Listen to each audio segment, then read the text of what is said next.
kelompok 1 yang beranggotakan saya sendiri, Animita Herminasari, NIM 090. Saya Aginda Mustika Murti dengan NIM 069. Saya Antasari dengan NIM 070. Saya Sofia Dwi Aprilianti dengan NIM 099. Kami akan mempraktikkan cara mengisolasi DNA pada buah. Selamat menyaksikan. Berikut merupakan alat dan bahan yang dibutuhkan pada praktikum ini. Alat yang dibutuhkan diantaranya corong, gelas sebagai pengganti gelas beker, gelas ukur, gelas kaca sebagai pengganti tabung reaksi, sendok sebagai pengganti spatula, pipet tetes, dan timbangan. Sedangkan bahan yang dibutuhkan diantaranya plastik, sabun pencuci piring, kasa steril, sampo, garam, air mineral, buah pepaya, dan alkohol 96%.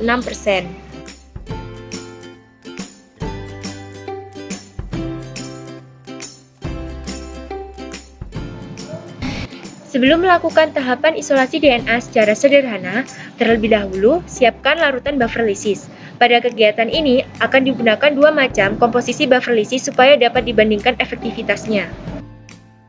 Pada buffer lysis A, masukkan 180 ml air mineral ke dalam gelas.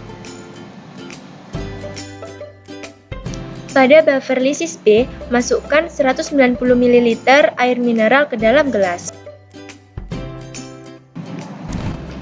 Setelah itu, pada buffer lysis A, masukkan 20 ml sampo non-kondisioner ke dalam gelas yang telah berisi air.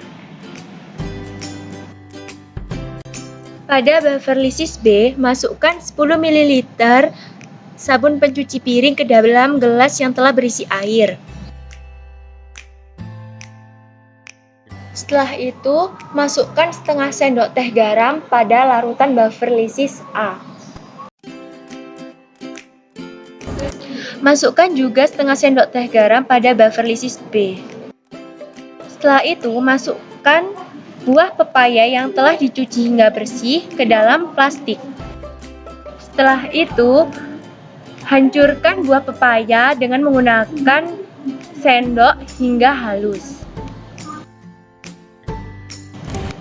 Setelah itu, masukkan 10 ml buffer lysis A dan homogenasi selama 2 menit.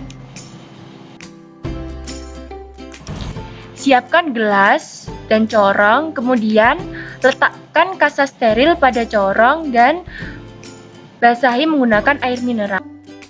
Setelah itu, tuanglah sampel dan buffer lysis A ke dalam corong dan hindari menekan kasa steril untuk proses penyemprotan penyaring. Setelah penyaringan selesai, selanjutnya tambahkan alkohol 96% dengan perbandingan 2:1 ke dalam gelas secara hati-hati melalui dinding gelas.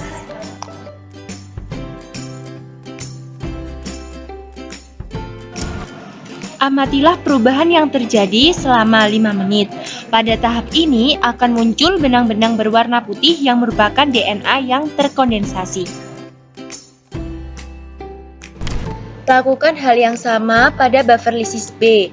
Hancurkan pepaya dan tuangkan 10 ml buffer lysis B dan homogenasi selama 2 menit. Setelah itu, tuangkan sampel dan buffer lysis B ke dalam gelas dan corong yang telah berisi kasa steril yang telah dibasahi dengan air mineral. Setelah proses penyaringan selesai, selanjutnya tambahkan 96% alkohol dengan perbandingan 2:1 ke dalam gelas secara hati-hati melalui dinding gelas. Kemudian amati perubahan yang terjadi selama 5 menit. Pada tahap ini akan muncul benang-benang berwarna putih yang merupakan DNA yang terkondensasi dari buffer lysis B. Dari hasil praktikum yang telah dilakukan, dapat ditarik kesimpulan bahwa isolasi DNA ini melalui 3 tahap. yaitu yang pertama tahap ekstraksi, kedua tahap purifikasi, dan ketiga adalah tahap presipitasi. Pada ketiga tahap tersebut akan menghasilkan DNA dengan bentuk benang-benang transparan atau putih yang dihasilkan dari buah pepaya. Sekian simulasi praktikum dari kelompok kami. Wassalamualaikum warahmatullahi wabarakatuh.